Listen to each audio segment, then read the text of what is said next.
Suscríbete y dale like. Definitivamente, Estados Unidos es un país curioso. Su influencia es innegable sobre nuestra cultura, y sin embargo hay aspectos muy sombríos en su idiosincrasia, y muchos nos pueden resultar un tanto incomprensibles.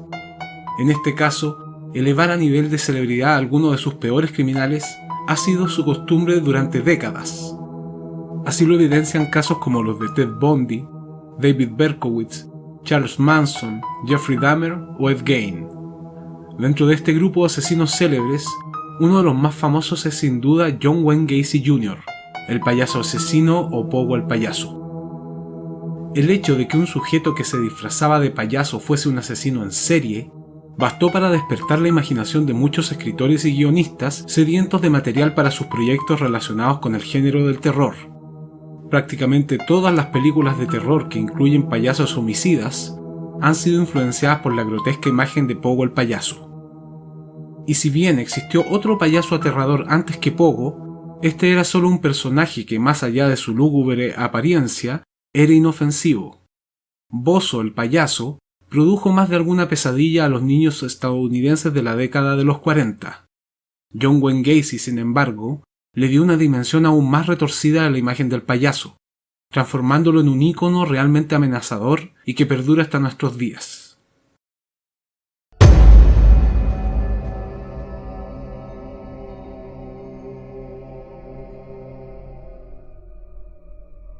John Wayne Gacy Jr.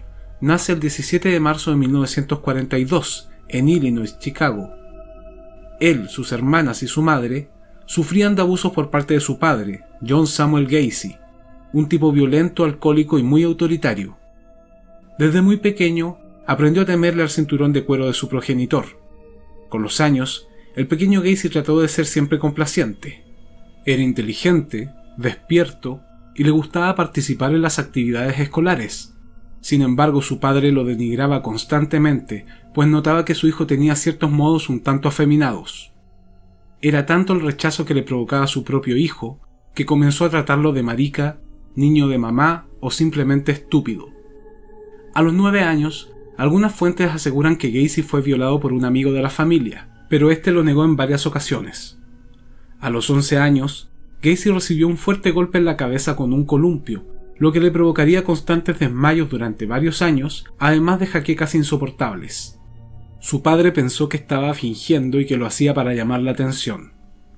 Solo cuando cumplió 16, Gacy fue llevado al hospital después de sufrir un ataque de epilepsia. Se le detectó un coágulo en el cerebro y comenzó a recibir tratamiento. Aún así, su padre no le creía.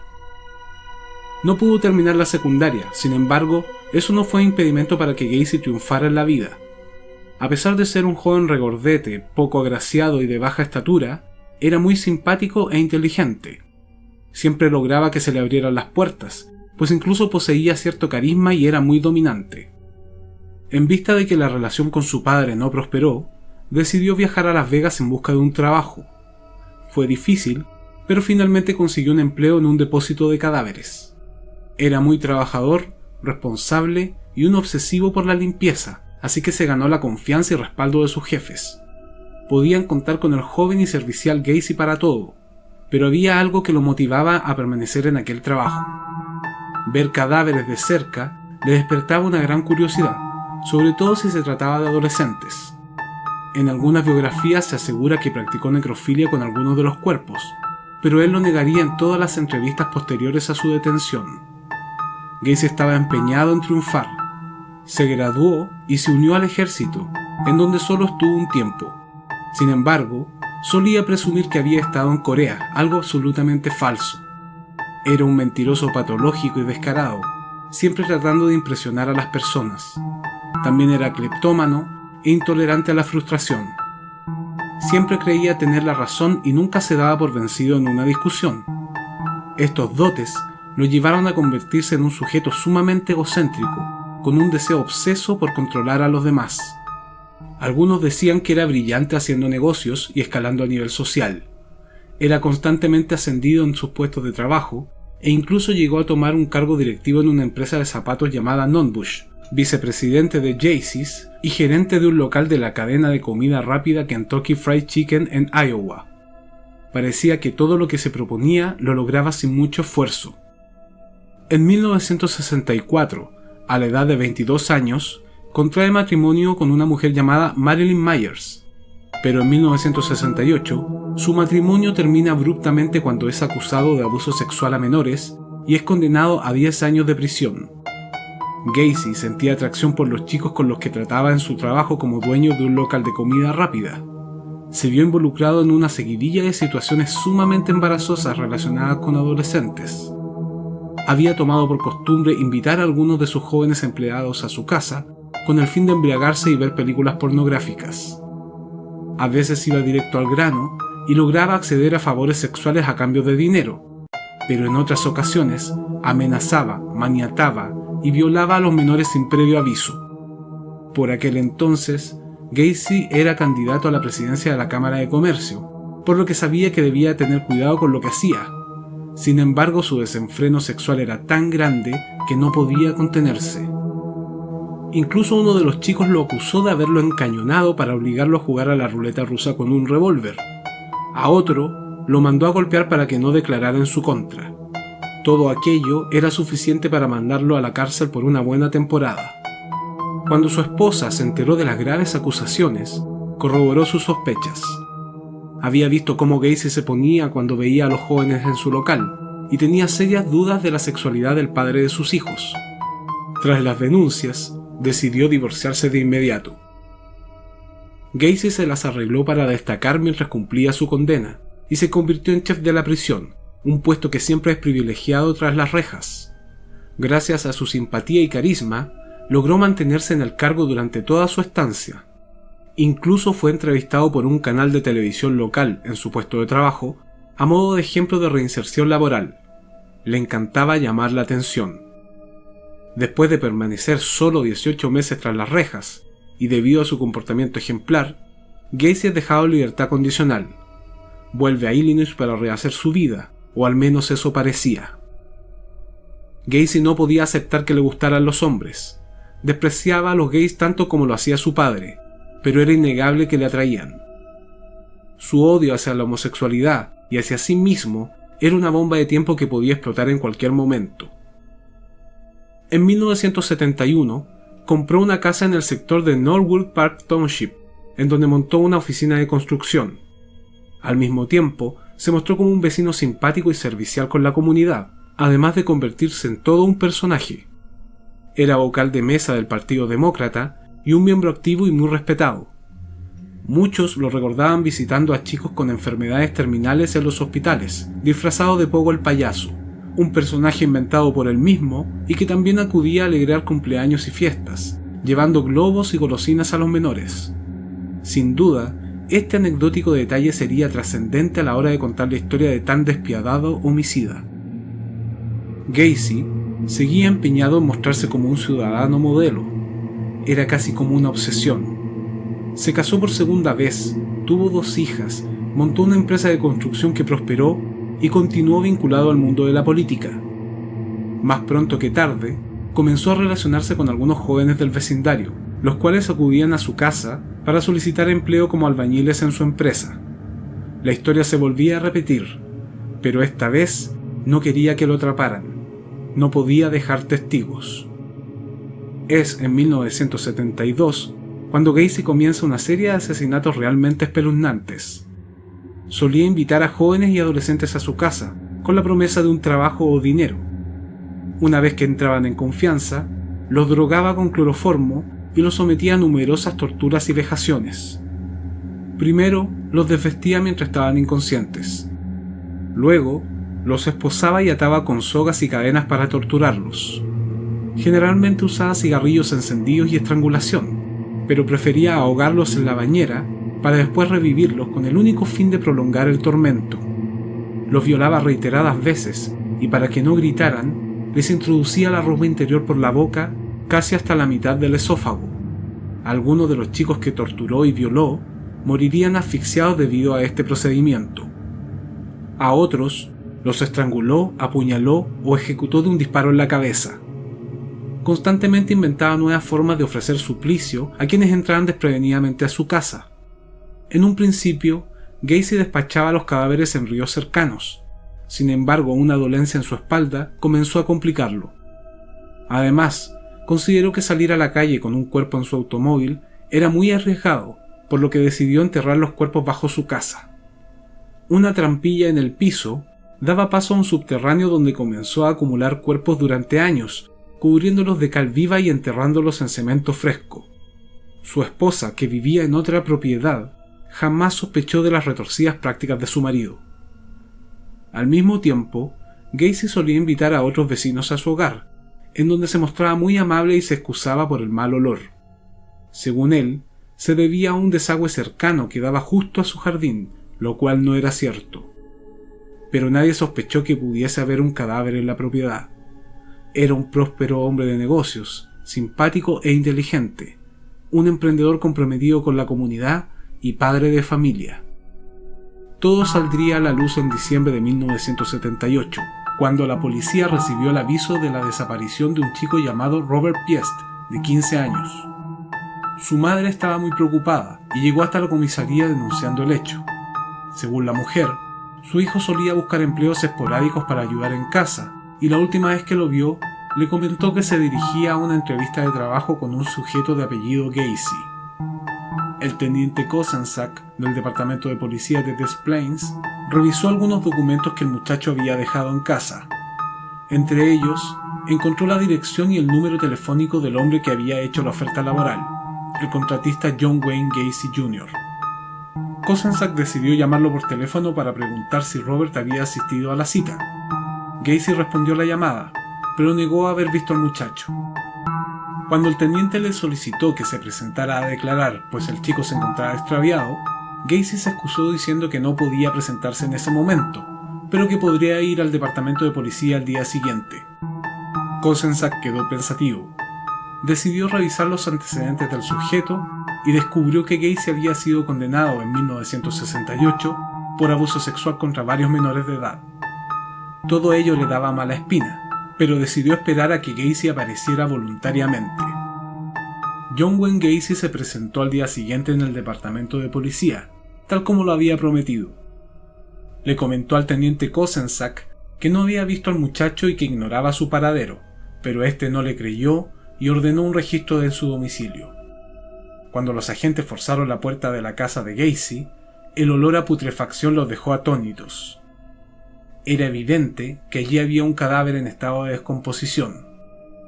Lo primero que encontraron al registrar las habitaciones fue material pornográfico homosexual, además de esposas, cadenas, candados, sogas y cuchillos. Los policías más veteranos comprendieron de inmediato que era muy posible que Gacy fuese un asesino. Sin embargo, no estaban preparados para el horroroso hallazgo del que serían testigos. Mientras intentaban identificar de dónde provenía exactamente el fétido hedor, uno de los policías descubrió una trampilla que daba a un oscuro subterráneo. Al abrirla, el olor se intensificó aún más.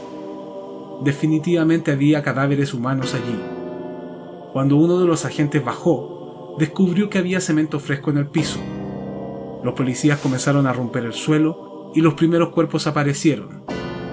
Era un espectáculo horrible y desagradable. Varios policías y voluntarios se sumaron a la dura labor de remover el piso de la nauseabunda casa de Gacy en busca de más víctimas, a las cuales fueron numerando. No podían dar crédito a lo que estaban viendo.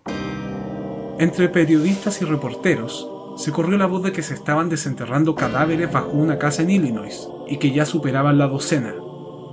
No tardaron en hacer su aparición en las afueras de la casa de Gacy, cargando cámaras fotográficas y de video, intentando rescatar alguna imagen de los cuerpos o entrevistar a algún policía involucrado en el caso. Cientos de vecinos y curiosos rodeaban el lugar. Estaban consternados por el macabro hallazgo. Les parecía inconcebible que un sujeto amigable como Gacy, padre de familia y dueño de su propia empresa, fuese un asesino serial. Claro que habían visto entrar y salir a varios jóvenes desde su casa, pero se suponía que les conseguía empleo, no que los asesinaba. Se encontraron un total de 28 cadáveres bajo la casa de Gacy, la cual fue completamente destruida en busca de más restos. Otros 5 cuerpos fueron hallados en el río Des Plaines, después de que Gacy reconociera haber asesinado a 33 personas en total. El caso colmó los periódicos y noticiarios de todo el mundo y se filtró la foto de Gacy disfrazado de payaso. Todo parecía una espeluznante pesadilla, una que solo se podía dar en los Estados Unidos. Gacy estaba abatido al ver toda la evidencia que tenían en su contra. Sabía que podían condenarlo a muerte. Mientras era trasladado para dar testimonio, las cámaras lo acosaban constantemente. Él se cubría la cara y caminaba junto a los policías, cabeza a gachas. Durante el juicio, se mostró como un tipo más abierto y comunicativo, pero también tremendamente jactancioso e inhumano. Esbozando una sonrisa, dijo al jurado que aborrecía a los homosexuales, que no valían la pena, que no tenía tiempo para tener amantes mujeres, pues con ellas había que flirtear antes de tener sexo, y él era un hombre ocupado, de negocios, sin tiempo para ello.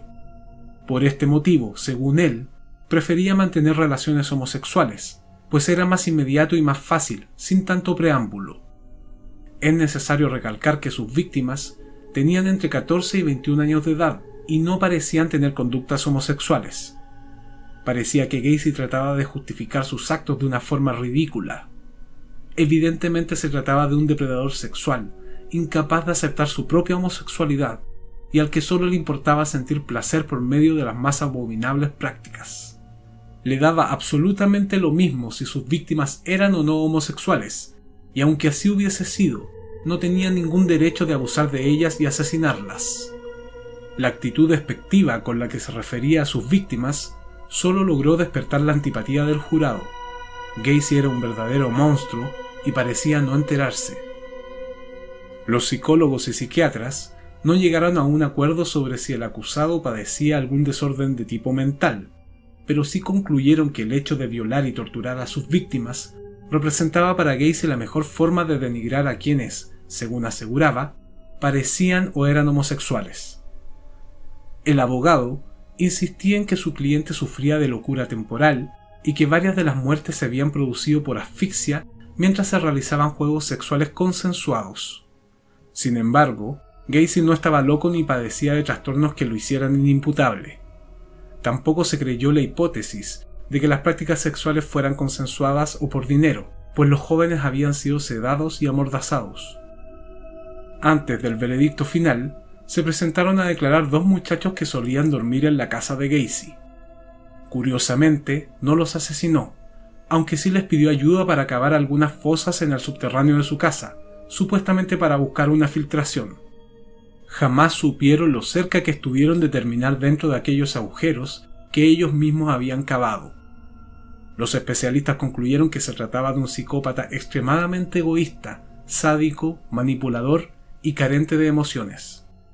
Fue condenado a 21 cadenas perpetuas y 12 penas de muerte el 13 de mayo de 1980, aunque pasaría al menos 14 años tras las rejas antes de ser ejecutado. Mientras estuvo en la cárcel, Gacy solo supo de fama. Sus fotos, disfrazado de payaso, aparecían en todos los periódicos generando un tremendo impacto, y su caso había sido calificado como uno de los más espeluznantes de la historia de los Estados Unidos. Es más, hasta el momento, Gacy era el asesino en serie más prolífico del país. Recibió propuestas de matrimonio y terminó casándose con una de las mujeres que se lo pidió. Recibió visitas de personas completamente desconocidas, las cuales querían tomarse una fotografía con él o comprar alguno de los cuadros que pintaba en la cárcel. Semanalmente, recibía cientos de cartas de fans que querían conocerlo. Poco a poco, el payaso asesino se convirtió en una superestrella del mundo del crimen, un asesino de culto, y lo asimiló bastante bien. Gozaba de su fama. No solo psiquiatras, psicólogos, detectives y periodistas pedían hora para entrevistarse con él, sino también escritores, directores de cine y músicos de bandas de rock deseaban conocerle e intercambiar unas palabras. Gacy se había convertido en toda una celebridad. Cabe destacar que jamás se arrepintió por sus terribles crímenes. Una de sus más famosas entrevistas transcurrió cuando fue interrogado por el famoso investigador del FBI, Robert Ressler. Ambos fueron vecinos desde niños, aunque no se conocían. Era paradójico que dos de las más emblemáticas figuras del crimen y la investigación criminal respectivamente hubiesen vivido su infancia a solo un par de manzanas. Gacy se mostró como un sujeto afable y simpático en la entrevista, pero Ressler aseguraría más tarde que detectaba en Gacy una personalidad tremendamente peligrosa, capaz de atraer a su víctima como lo hace una araña, y que cuando ésta se daba cuenta de que había caído en la red, ya era demasiado tarde. El asesino comenzó a pintar y dibujar en la cárcel, sobre todo payasos, en alusión a su propio personaje. Eran obras bastante mediocres, pero parecía que todo lo que tocaba Gacy se transformaba en oro. Varias de sus pinturas serían subastadas posteriormente en miles de dólares. Una de ellas, un autorretrato suyo disfrazado de su alter ego Pogo el payaso, fue enviada por el mismo Gacy a Robert Ressler, quien la guardó a regañadientes en su estudio. Meses después, recibió una invitación de Gacy para presenciar su muerte por medio de la inyección letal. Ressler no acudió a la cita. Durante toda su estancia en la cárcel, Gacy siempre trató de justificar sus crímenes y jamás demostró arrepentimiento. Es más, solía enfadarse con su abogado por no idear una estrategia que lo librara de la pena de muerte. Solo le preocupaba salir con vida de aquel proceso y se mostraba completamente insensible ante el llanto de los familiares de sus víctimas. Según él, era todo un montaje, un teatro. Ni siquiera se molestaba en simular. Ni siquiera pidió disculpas. Fue ejecutado el 10 de mayo de 1994. Cientos de personas salieron a la calle para celebrar dicho acontecimiento. Gacy se había convertido en un personaje tan infame que su ejecución supuso un alivio para toda la comunidad. El fin de una horrible historia. Las últimas palabras de John Wayne Gacy solo demostrarían una vez más su intratable arrogancia. Bésenme el culo. Pero Gacy seguirá siendo recordado. Su apellido es obligatorio en cualquier compendio que trate sobre asesinos seriales, y su caso reconocido como uno de los más terribles de la historia. Su cerebro fue donado a la ciencia para el estudio de la mente criminal, y es la psicóloga forense Helen Morrison, autora del libro Mi vida con los asesinos en serie, quien lo tiene bajo su cuidado. Tras analizarlo, no se descubrió ninguna anormalidad. En el imaginario colectivo, la imagen de un payaso asesino forma parte de un estereotipo clásico de terror, aunque pocos saben que realmente existió uno. Pennywise, el payaso asesino de la película It, basado en la obra de Stephen King, es un ejemplo claro de su influencia en la cultura popular. Los trajes originales de Pogo el payaso y uno de sus autorretratos fueron comprados por el vocalista de la banda Korn, Jonathan Davis, conocido coleccionista de artículos usados por verdaderos asesinos en serie.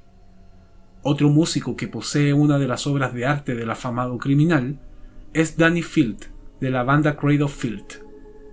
Un óleo del fallecido cantante Gigi Allen, a quien el asesino inmortalizó tras recibir la noticia de su muerte mientras permanecía en la cárcel, fue comprada por el hermano de este, Merle Allen, después de la ejecución de Gacy en 1994, y utilizada como portada para el documental de su vida, titulado Hated. Gigi Allen murió en 1993 y era famoso por cometer actos bestiales en sus conciertos. Solía presentarse desnudo en el escenario y defecar en público para luego comerse sus heces y lanzarlas sobre los asistentes. También se automutilaba y golpeaba a los fans en un verdadero festín de depravación y sangre. También había anunciado suicidarse en uno de sus conciertos, no sin antes vaciar un revólver contra los asistentes y matar a unos cuantos. Gigi Allen visitó a Gacy en la cárcel y se hicieron amigos. Ambos sentían repudio por la humanidad y eran sujetos violentos, pervertidos y peligrosos. Gacy diría más tarde que Gigi Allen le caía bastante bien y que era un buen tipo, aunque olía terriblemente mal. El controversial director de cine underground, John Waters, también posee uno de los cuadros de John Wayne Gacy. Según él, lo tiene colgado en la habitación de huéspedes de su casa para que las visitas no se queden demasiado tiempo. Varios años después, en el 2011, se reabrió el caso Gacy debido a que 8 de los cuerpos hallados en su sótano jamás pudieron ser identificados. Estos fueron enterrados en 1978 sin poder darles un nombre y se realizó un solemne acto funerario para despedir sus restos, algo que produjo impotencia en las autoridades y la ciudadanía. Por medio de muestras de ADN e investigación ósea, se recrearon los rostros de estas víctimas anónimas, y se difundieron sus imágenes por las redes sociales. Sin embargo, continúan sin ser identificadas. Quizá lo más inquietante es que en un par de ocasiones Gacy insinuó que había más cuerpos enterrados a lo largo de Estados Unidos. Si consideramos que visitó más de 15 estados a lo largo de toda su vida, es muy probable que en más de alguno haya cometido algún otro asesinato.